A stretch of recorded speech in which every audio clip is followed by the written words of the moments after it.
Today, together with my colleagues from Azerbaijan, Anar Rujev and Bakhtiyar Hajiyev, and myself, Avaz Huseinov, we would like to deliver our messages and statements on behalf of all critical voices in Azerbaijan, which is continue their struggle and for protecting OSCE values as like human rights, democracy, and accountability, and other fundamental freedoms.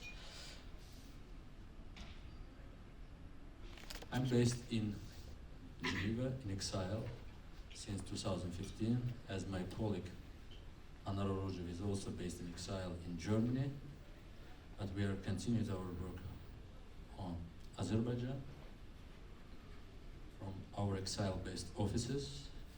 But my colleague Bakhtiyar Hajiyev just came from Baku, and we would like to give him floor first because he's came from Baku and he's recently extremely seriously tortured few times per year, just on systematically based. He's kidnapped by the law enforcement agencies, humiliated, and I think it's better if he's tell his stories by himself. Today we have also great and brave journalists from exile, like Ismail Jalilov here. We have another colleague from Baku, Mehman Huseinov, and many other familiar faces from partner organizations. Thanks for attending, because we know for in other countries it's not only problematical state in OSCE area, Azerbaijan, many other states like Turkmenistan, Tajikistan, and other authoritarian states which is use the same practice against their own critical voices. But thanks for finding the time and join us today. So please, Bakhtiyar, make your first statement, and after we will continue with Anar, and after we can start Q&A session. Thank you, Emin. Suddenly, four masked people attacked me in the center of Baku under CCTV cameras. And I thought initially that these individuals belong to law enforcement entities. I did not resist. I thought that I will end up in either at the Ministry of Internal Affairs or in one of the departments of the ministry. So I did not resist, but they took me outside of the capital. There was a black hood on my head. I did not hear, I did not see anything, so they transferred me to another car. I still didn't expect that they will either torture me or humiliate me, but suddenly they took me to an apartment space in a bathroom. They started to strip me naked and then asked me who orders to criticize the Minister of Internal Affairs. I told them that nobody asked me to criticize the Minister of Interior. I have some issues with that person, and I basically raised some legitimate questions. The ministry attacked me several times and I respond. So they started to urinate on me, and they were filming everything to a GoPro camera, and they said that if you speak up about this incident, if you speak up again and if you criticize our minister, you will be raped and you will be killed. And approximately like a couple of weeks later, another journalist, Ayten Mammadova, was attacked in front of her apartment building. She was coming back home and she suddenly saw an unidentified person who attacked her with a knife, pointed a knife towards her throat, and she was asked to stop covering some criminal cases, criminal court cases. And she was threatened with her daughter. Anar's brother, Aziz Orizhov, also was attacked several times in Baku, and he was followed by a person. He was able to take his photo and video, and he submitted photos of that person who was following him to the Minister of Internal Affairs. That person was found, but there was no criminal case against him opened, and the Minister of Internal Affairs did not investigate none of these cases. There are many other cases while Azerbaijani government attacked journalists during their coverage of protest actions. Some of them were threatened with life, and these are cases that I mentioned that were made public, but there are many more in which cases victims of those tortures decided not to speak up because they were afraid that these are credible threats and they may face other consequences, including their family members can be attacked for speaking up. So simply they decided to terminate their activities. And all of these threats and attacks were related to their professional work. And recently, Avaz Zeynallı, a prominent Azerbaijani journalist, was arrested, and he may face up to 12 years in prison. And charges against him are also fabricated and also politically motivated. He and many others, including another journalist, Abid Kaparov, were covering mainly Tartar case, where law enforcement entities tortured hundreds of Azerbaijani soldiers and servicemen. And as a result of this torture process, at least 10 people passed away. And just because of the work of these journalists, brave journalists and political analysts and activists, the Azerbaijani government decided to renew the investigation recently, and up to date, real perpetrators of those tortures are not imprisoned. So these are just some examples of cases how Azerbaijani government treats journalists, bloggers, and activists, and in some cases ordinary citizens. Just in May, I listed up to 30 individuals, like ordinary citizens, who were imprisoned or detained for up to 30 days of administrative detention just because of the fact that they wrote either critical comments about the Minister of Internal Affairs or liked critical comments. Like they just simply pushed one like button and they ended up in prison for 30 days. My expectation from the international community is that we have to respond because I observed personally complete silence from the European Parliament, from the EU institutions, from OAC, from the United States in some cases, despite the fact that I'd like to thank the State Department for reacting quickly and at least demanding the Azerbaijani government to start investigations, but this is not enough. This has to change. Azerbaijan is a member of the Council of Europe, and Azerbaijan has to behave as a member of the European Council of Europe. Azerbaijan has to respect its international obligations, and Azerbaijani authorities have to either respect their international obligations or face consequences for that. And what can these consequences be? In my opinion, Azerbaijani officials also need to face targeted individual sanctions. Because when it comes to Russia and Belarus, we see that Western democracies, they impose sanctions on individuals who violate human rights.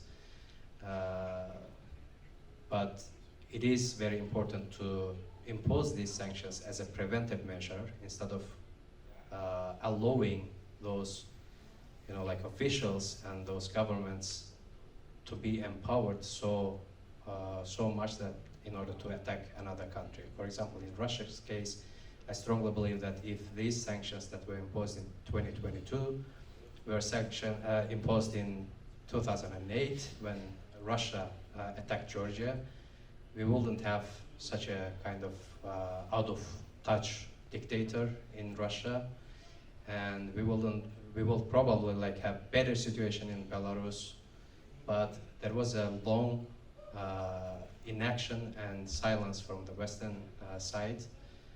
There were some politicians who believed that we can engage Putin, we can start negotiations with Alexander Lukashenko, we can reset our foreign policy, we can find ways for dialogue, but in 2022 we understood that it doesn't work. This approach doesn't work, so if there are some obligations, there have to be consequences as well. So my call is to international organization is to start discussions to impose at least visa sanctions against individuals who are behind these tortures, behind these grave violations, because it hurts activists and journalists in Azerbaijan to see that they have to go through a very difficult process in order to get Schengen visa or UK visa or US visa. In many cases, they receive rejections from embassies, including recently, like the German embassy rejected Khadija Ismailova's case, who was a former political prisoner, who is an investigative journalist, who is well known, but she received a rejection letter from German embassy. But officials who are behind these tortures, they and their family members can freely travel to Europe, to the United States, to the United Kingdom, buy properties there, check their bank accounts, get treatments. They take their family members for vacation in these countries, and with fresh blood and fresh energy, they come back to Azerbaijan in September, October, to start a new wave of repressions against civil society. So this has to change. This is my main and the only message here. Thank you. As I would just want to remind, for Bakhtiyar is former prisoner of conscience. He spent few years in Azerbaijani custody, and under international pressure he's able to release, but he still spent he's Harvard alumni. He spent all his life to help young people to make themselves. But today, if you see that, like one of our colleagues, we have other examples like Bakhtiyar's case, but we would like to give now floor to Anar Orjov. He's editor-in-chief of the Channel 13 and founder, and he's also specialized on the investigative stories and another. They have a very huge network of independent media, several YouTube channels.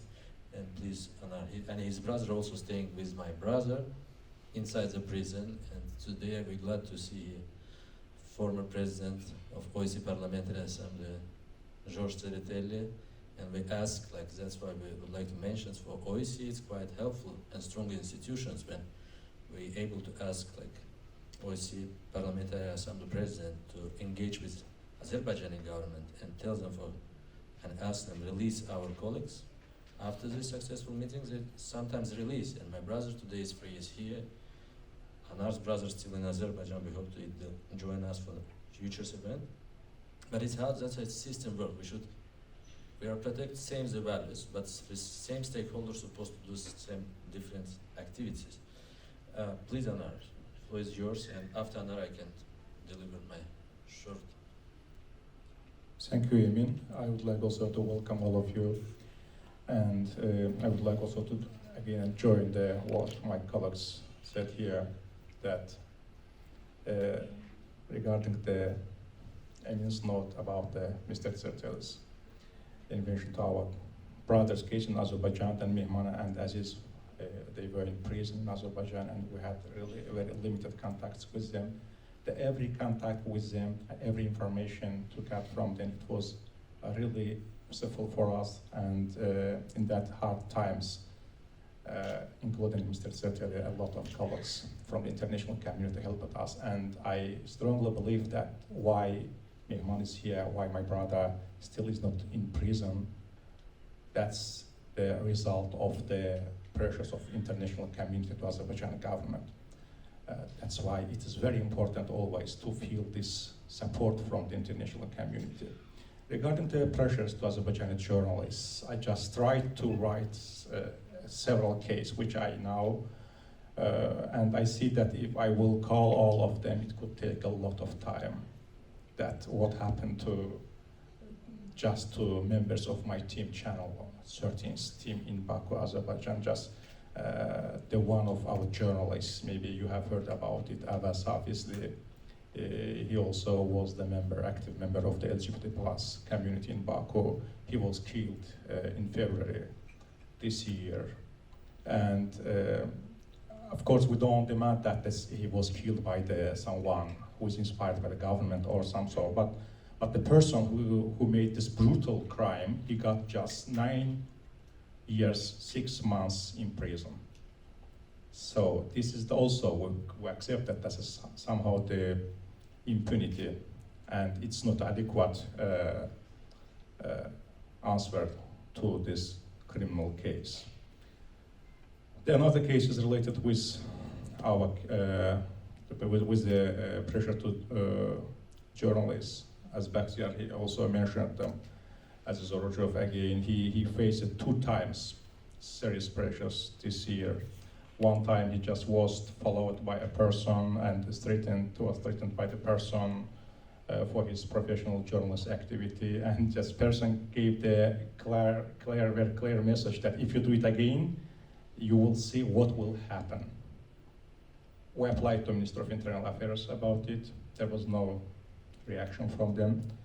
After several days, the person following the Aziz, my brother, in Baku, and in that case, he was able to take photo and video of the person and publicize this in his Facebook profile. And only after that, the person was detained by the Minister of Internal Affairs. But as a result of it, you can imagine, the person was called that person with the mental illness. So we cannot do anything against this person because he is internal sick, and the only thing we can do, we can force him to go for the treatment. The one new case which happened against us, it happened just September, 15th of September this year. Again, he was called to General Prosecutor Office to Baku. He was officially warned, based on the Azerbaijan legislation, information, informatization, and information protection, and on national security, like the videos which published by Channel 13. It's damaged the reputation of Azerbaijani army. But in fact, all these pressures, this is related with the independent media activity and publishing of the many of the materials about the critical materials about the government. And it is not the last one, and it will continue now about it. Just what would like to ask you again and again to be with us in this struggle and to support us even to continue with the negotiations with the Azerbaijani government, or as Bakhtiyar mentioned, maybe some sanctions could be very helpful. That we see that when the international community going to talk with Azerbaijani government to solve the end of the problems, then we can get some good results. So the only thing maybe in this case, we are going to continue our work, of course. I'm in exile more than, as Amy mentioned, more than 8 years, and we, at that time, where the online channel 13 had less than 100,000 subscribers, but right now we have more than 1 million subscribers. So all these 8 years we growth and continue our independent media activity. But also we need to feel this support from your side. It could be also some financial support. It could be the support for the protection of the journalists in Azerbaijan from the Azerbaijani government's pressures. There's something also I just briefly would like to say that I tried to classify the pressures to the journalists in Azerbaijan. That is the physical pressures, psychological pressures. I called it the juridical pressures, arrest of journalists, direct pressures from the state actors, pressures by a group of oligarchs or officials. One of the problems of media, as I told, that impunity against the people who committed crimes against the journalists. Also, the one serious problem for the Azerbaijani independent media, that is that problems in accreditation by the state bodies. So we cannot get the accreditation to get the direct information from the state. But if you will have any question, I will be glad to answer them. Thank you.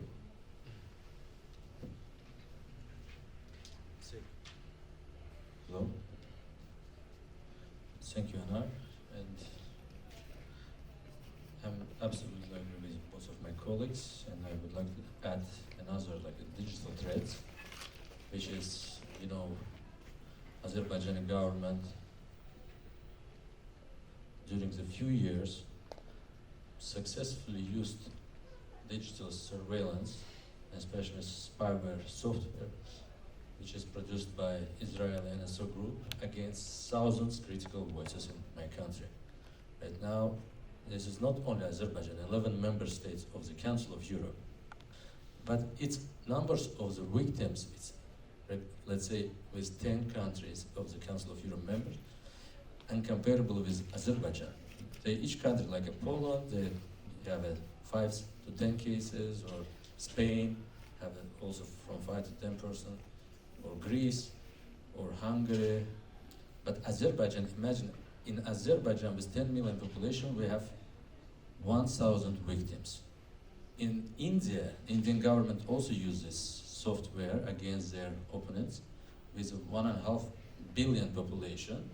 They have only less than 100 cases in India, but in Azerbaijan, rich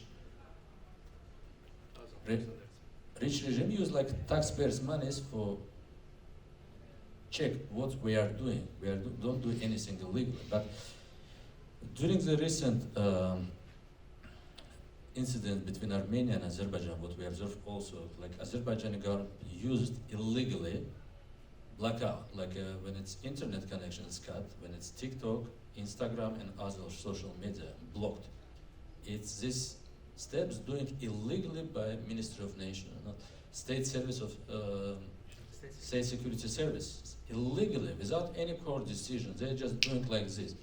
In 2020, recently, what we have, like a people, no matter who you are, like you are famous journalist or you are like a not well-known blogger from the village, you are in the risk.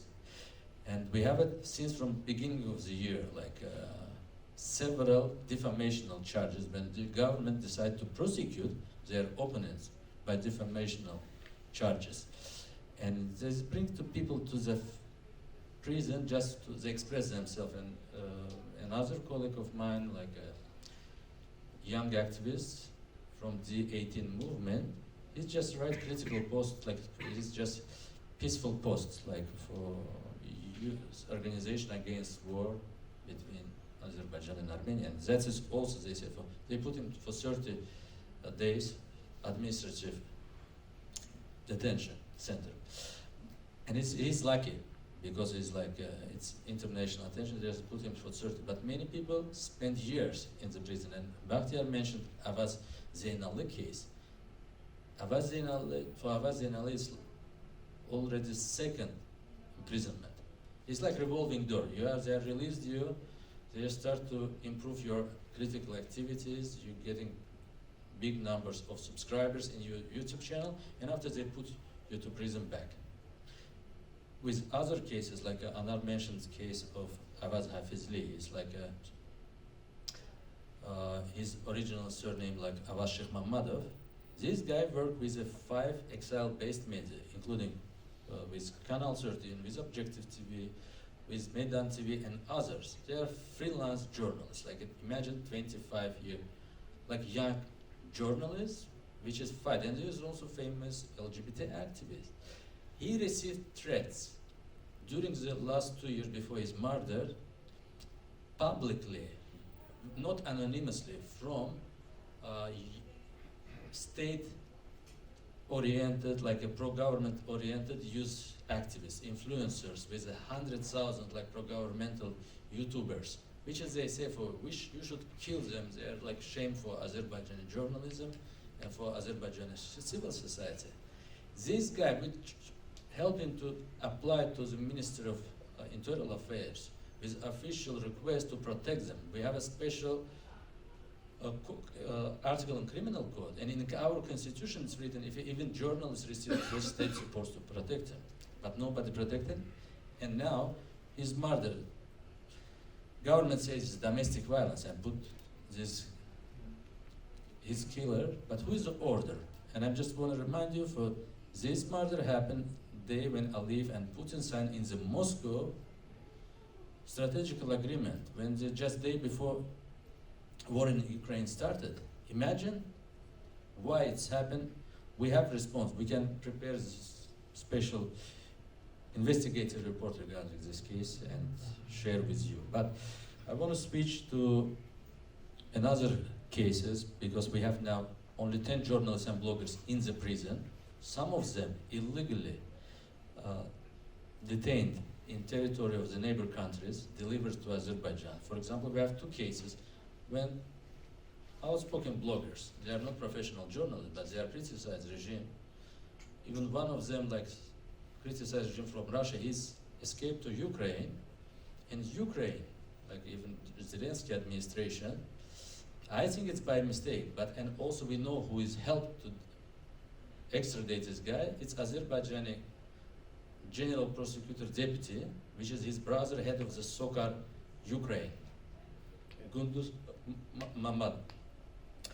He's orchestrated this, and two bloggers illegally extradited to Azerbaijan. Now every day they are under a strong pressure, and they are tortured him.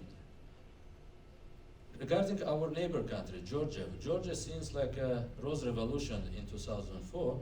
For us, it's like some kind of indicator how a country able to switch from organizing crime ruling regime to successful young democracy. And we are always establish all our side events there. Even after 2014, when government closed our organizations and we're staying like as like without any state registrations, without offices, which is sealed by the general prosecutor until today, I moved to Switzerland, but Switzerland host me and provide me like refugee status. But I'm not staying in Geneva. I moved back to cross-border territory. I'm staying from 2015 until 17 in exile in Georgia, because it's easy for you to organize the trainings, train new generation representatives to be bloggers or journalists or human rights defenders. But they start to follow us in Georgia and they try to kidnap me, but I'm able to escape. But another my colleague, brave investigative journalist Afgan Muhtarli, he's kidnapped by Azerbaijani law enforcement agencies and by Azerbaijani diplomats which is work in Georgia, and also by the help of the Georgian state's security services. Imagine. Now you understand for cheap gas is not good solution, but why you betrayed your own principle and leave us alone without political, institutional, and other help. And we would like to address to like-minded states, to OSCE leadership, to protect these democratic and human rights values to shoulder with us, and don't leave us alone, because even we are still continued in exile, we're also not super safe. I just want to finalize. Many my colleagues also, maybe some of them not professional journalists, maybe some of them using very strong language against the government, they try to kill them simply outside of the Azerbaijan, even on the Schengen zone territory. Like one journalist, he received 3 life threats. They sent 3 groups of the assassins since from 2020, 2021, 2022. And we would like to ask another OSCE member states to address to Azerbaijani governments to attack critical voices in other OSCE member states. Thanks for your attention. And now we have a Q&A session. Please, Ismail, Jalil with you. Very much for your remarks and for your bravery, especially to those people, those of us who are still in Azerbaijan. I guess that's a whole different standard of dealing with pressure that the rest of us, at least I can say for myself, I couldn't. Bakhtiyar and Mehman, thank you very much for doing what you're doing from inside the country. Let me ask you this. I want to start where you, Emin, left off. International pressure. The winter is coming. I remember when I put this meme online, people were laughing and finding humor in this, but the winter truly is coming to Europe, and I stylized it as Game of Thrones. Yeah, the winter is coming to Europe, and the winter is going to be a challenging one. Does it seem like the West, and I'm using this term maybe incorrectly, but Western Europe, Eastern Europe, Central Europe, and the United States and Canada, they're falling into the same pit as before. They're making the same mistake as they did with Russia. Maybe with Russia they did not know what they're doing, but now they cannot not know what they're doing. You have to pay for cheap gas, and you pay for cheap gas with a very difficult currency, with rolling back democratic reforms. What are we doing wrong in Azerbaijan or outside of Azerbaijan in trying to explain to the people in the West that you cannot sort of close your eyes to human rights violations and press freedom violations in our countries? Because in the end, you'll have to pay for it much more than if you had confronted the dictatorships head on from the beginning. This is my question. What are we doing wrong? Are we not speaking the right language?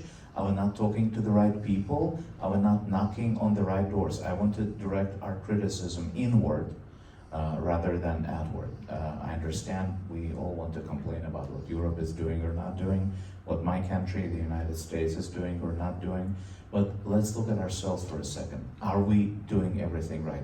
I believe Bakhtiyar would like to answer. Thank you very much again.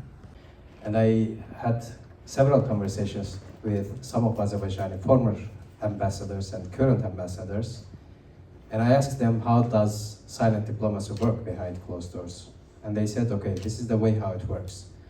If there is a meeting for 2 hours, like 1 hour and 55 minutes is dedicated to energy security, economic issues, and when diplomats, top diplomats, including EU diplomats, leave the room, they say, by the way, we receive a lot of criticism from the Amnesty International, Human Rights Foundation, like human rights organizations, other organizations. Can you just take some steps so that we can go back to our countries and say that we raised Bakhtiyar's case or Emin's case or Mehman's case? So this is the way how silent diplomacy works, and for years we accepted this approach. This is our main mistake. The second mistake is that we have to start a naming and shaming approach towards top EU officials who call Azerbaijan as a reliable partner, including Ursula von der Leyen, who visited Azerbaijan for a couple of hours, signed a gas deal without meeting civil society representatives, without meeting opposition leaders, without meeting journalists, and demonstrated that she is interested only in oil and gas. I completely understand the fact that the winter is coming. Europe needs alternative energy sources, but Azerbaijan does not provide energy resources to Europe for free. And if pipelines connect Azerbaijan and Europe in terms of energy, in terms of providing energy security, it has to bring these two, like the Europe and the Azerbaijani side together from a perspective of respecting fundamental human rights. So we have to stop making trade-offs between interests and values. We have to push top diplomats.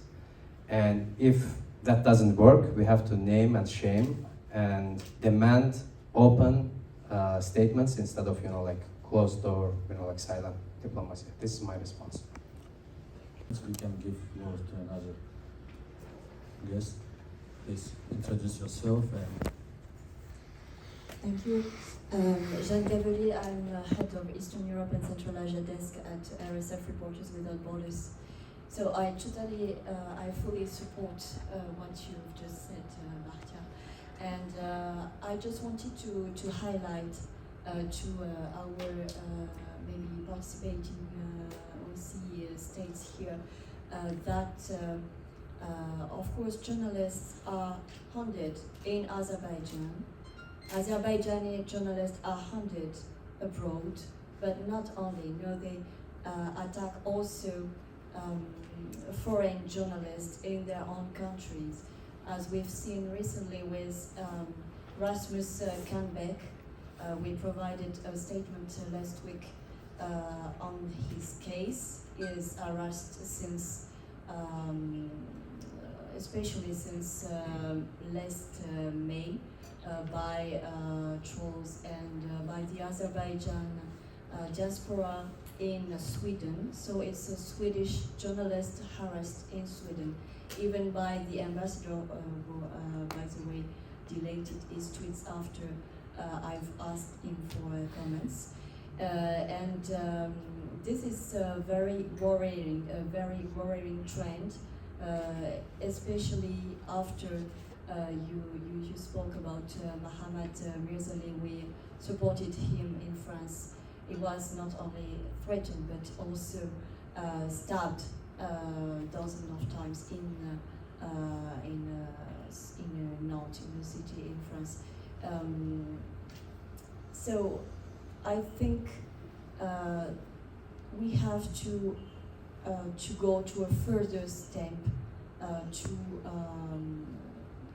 go to the diplomatic level publicly, to speak to the Azerbaijani government. I mean, for the diplomatic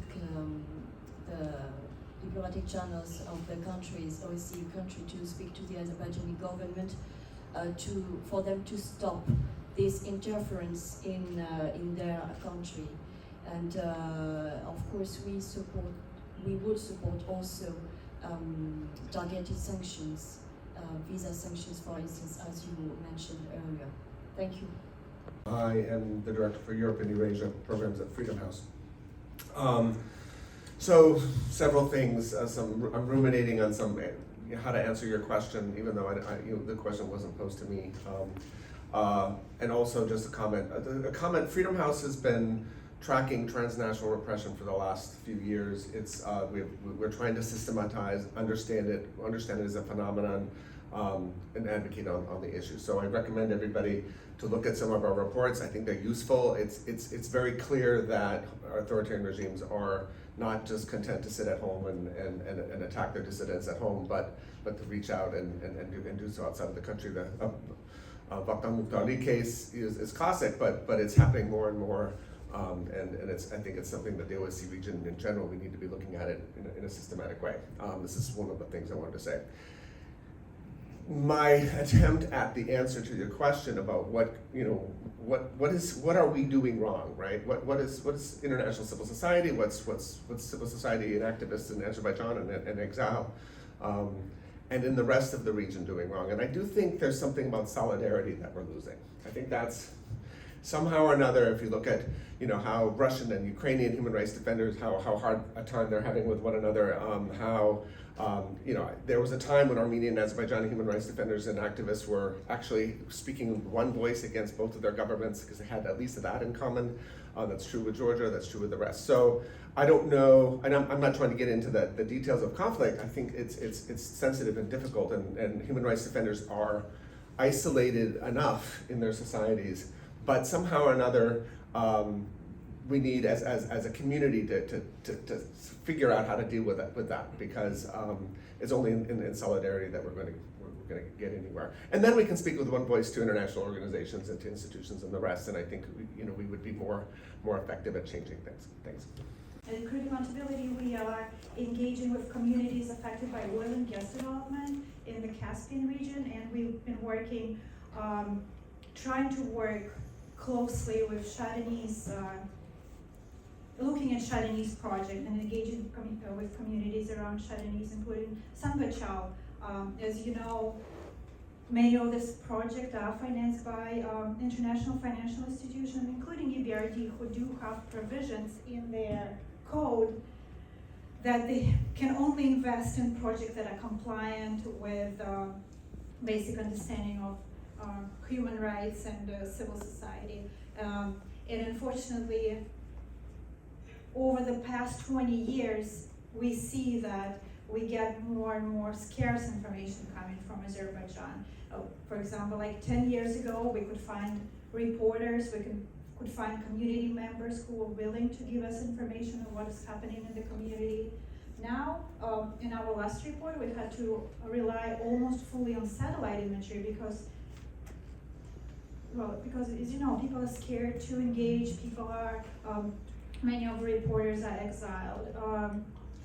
And just overall, I want to reiterate how much we agree with our colleague, what you said, Ismail, about we cannot keep doing business as usual in Azerbaijan. Azerbaijan has a consistent track record of human rights violations. And recent examples with Russia show that if you keep closing your eyes on human rights violation because you want that energy, that just empowers the authoritarianism. So my question to you would be, do you see the potential in targeted sanctions against certain individuals, including like what the United States are now doing, seizing personal assets of business people, of government people, including the assets in the United States? Do you see the potential that this can change the situation? And my other question is not really related to that. To circle back to your comment about journalists being harassed in Georgia, we saw that too with some of the activists that we engage with. They were harassed and beaten in Georgia. So I wonder if you can tell us a little bit more about this. How do these governments cooperate with each other? Why does Georgia allow that sort of harassment? And why do they have this sort of cooperation with Azerbaijan? Thank you for reminding us on different important, I would say, sometimes painful facts. But in case of what you recalled, in the case of Mehman or Aziz or Rajiv at that time, I guess it was at that point quite effective and a positive cooperation with the Azerbaijani government. Maybe it was fortune of these people. And at that time, you remember that I also publicly thanked the authorities and the president for positive engagement or interference. But as we see, there are many problems here. And also I'd like to thank you for raising the issue of a Georgian journalist here, one of the leaders of opposition journalism and head of main TV channel, Nika Gwaramia. Of course, there's a very, very, I would say, grave example. And his charges are very dubious, and I guess the international community will pay more attention to this case. As you said, in this world, having these geopolitical challenges that we have around, I think solidarity and consolidation of international community, international organizations who are in this field, and sometimes not necessary to be in this field exactly, but to be in politics, to pay attention to the freedom of media, to the safety of journalists, and that's, of course, one of the main values and the principles for any democratic society. So, and I agree with you that should be much more attention to that, and it should not leave this in the rooms like this, and it should be then spread it. And to use the silence diplomacy sometimes is effective. If it doesn't work, then you have to do use other, let's say, weaponry. As I mentioned, with the war of Russia and Ukraine, many things are changing. I think there are different approaches, even in relations with the countries. And somebody mentioned, maybe you, that now I would say importance of Azerbaijan is much more high. And we appreciate the closeness of Azerbaijan to the European countries, European Union, the West. But of course, everybody should keep in mind that this should not be an expense of any democratic developments, and I hope that the situation will be improved. Because being close to West, it means to, let's say, be in line with democratic principles. But I have a very practical, I would say, question. Many things are sometimes described by figures, and I knew figures before. Is there any dynamics you have? For instance, how many journalists were jailed or harassed previously, let's say 4 or 5 years, we would say this to get this period there and now. Is it any, let's say, I'm very sorry to asking that, but is there any, even any trend in that? So that's also maybe interesting. Thank you. And in my opinion, that Azerbaijan is one country which is a news desert. We work in many countries of the world, including Belarus, Syria, Afghanistan, Myanmar, where one could think that the situation is much worse than in Azerbaijan. However, in those countries we still have hope, because in each of these countries we have a wide range of partners, stakeholders, civil society is strong and media is strong. But here I look at you guys, and you represent media sector, and this is very sad. And I think this is due to the fact that there is very limited donor attention and donor support to Azerbaijan. So I invite everyone in the room to consider not to forget Azerbaijan and not to forget Azerbaijani media, because if it continues like that, in 2 years there will be nobody to defend, because there will be no independent media in Azerbaijan. Thank you. I would like to give floor now to my colleagues. Each of us have 1.5 minutes or 2 minutes, and we will finish this event. And we're glad to talk with you later. Okay, I will use this 1.5 minutes for responding very briefly to questions of Elena and George. I had a round of meetings at the European Parliament in May. I've met some MEPs, and some of them said that yes, we can make some statements about human rights violations in Azerbaijan, but we are afraid that our delegation may not get Azerbaijani visas, and we may not be able to travel to Azerbaijan. Let's postpone it until our visit, and then we can do it. So it works vice versa. For European members of the European Parliament, they are afraid of being targeted as a kind of like visa sanctions to Azerbaijan, while we were expecting the European Parliament or European institutions to impose visa sanctions on Azerbaijani officers. There are some mechanisms, like including Global Magnitsky Act, and we will submit some forms, some names, some officials and their family members to be included in that. Regarding positive engagement, I completely disagree with you. This is the approach of Azerbaijani government, that they imprison, in some cases, bloggers and human rights activists because they know that Europeans and US officials will start negotiations, and they will use these cases as bargaining chips in order to get something in exchange. So my message is very clear: human rights should not be a matter of negotiations. It has to be clear, the position has to be firm and clear and loud, that we don't want to tolerate any violations, because there are some lessons learned from, not only from Russia case, that if you want to get cheap energy, you have even more serious consequences in the next phase, but also Arab Spring process. We understand that, like, for years some diplomats and some decision makers thought that providing stability at the expense of human rights is okay because it meets our interests. But in the long run, it became a serious security threat. So the same is expected for Azerbaijan. That's my response. Thank you. Yes, very shortly, I also would like to mention that Azerbaijan is really a rich country, billions of euros, dollars from the oil. And the government, when started to put some of this money for the development of the regions in Azerbaijan, the corruption was at a very, very, very high level. There are more than 70 regions in Azerbaijan. The head of these regions, they are not president.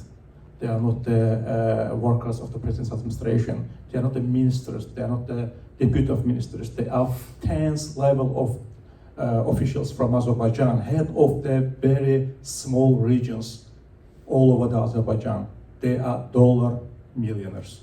And all children of them, they are in Europe. They send them to study in Europe. They're coming to Europe for get treatment. They're coming to Europe as a tourist to spend the time here. So they bring the money here by buying, I don't know, hotels, different kind of they're investing here. So this kind of the sanctions, I think that is the much more powerful, could be much more powerful sanctions against the Azerbaijan government, and can urge them to change their attitude to this problem.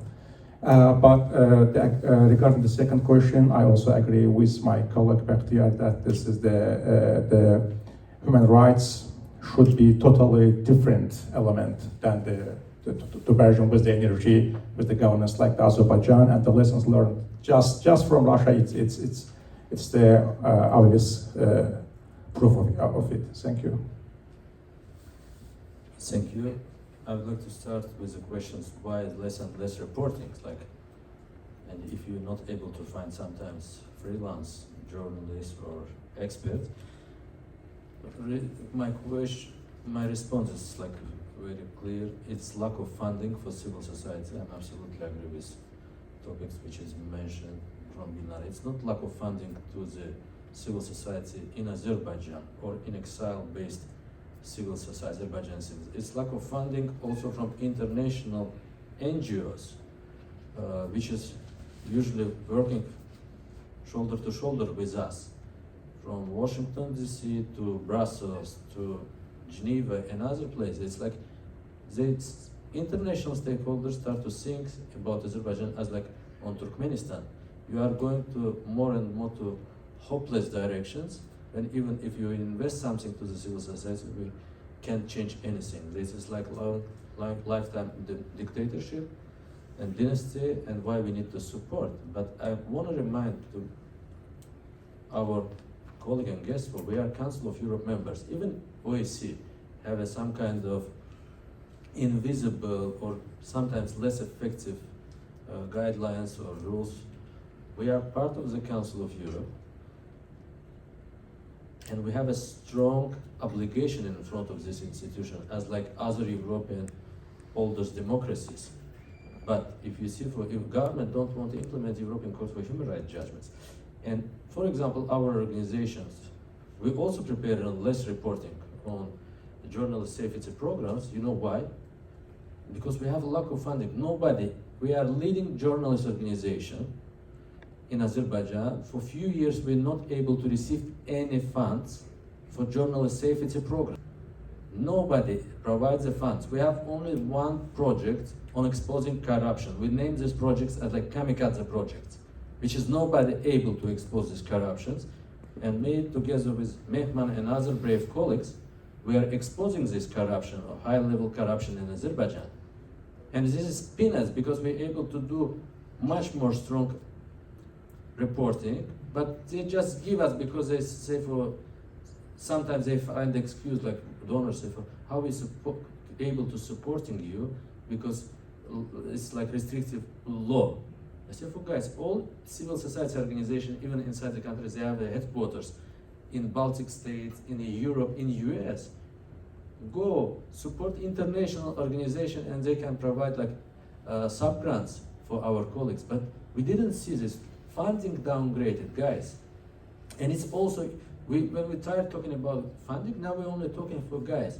We try to remind, can I ask auditory, anyone from OSCE special representative on media freedom here in the room?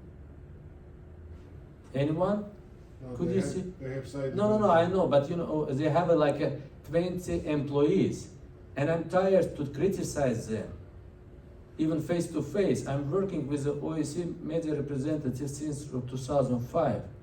After 2020, when Azerbaijani government organized provocation and broke previous agreements, they just blocked nomination of Harlem this year, and another Secretary General from Switzerland, Thomas Grimminger, and other OSCE directors, they lose their position. That's what, after this, Office of Special Representative of Media Freedom, she will be less outspoken. She didn't do any critical statement for last 2 years, and I'm asking why, what's happened?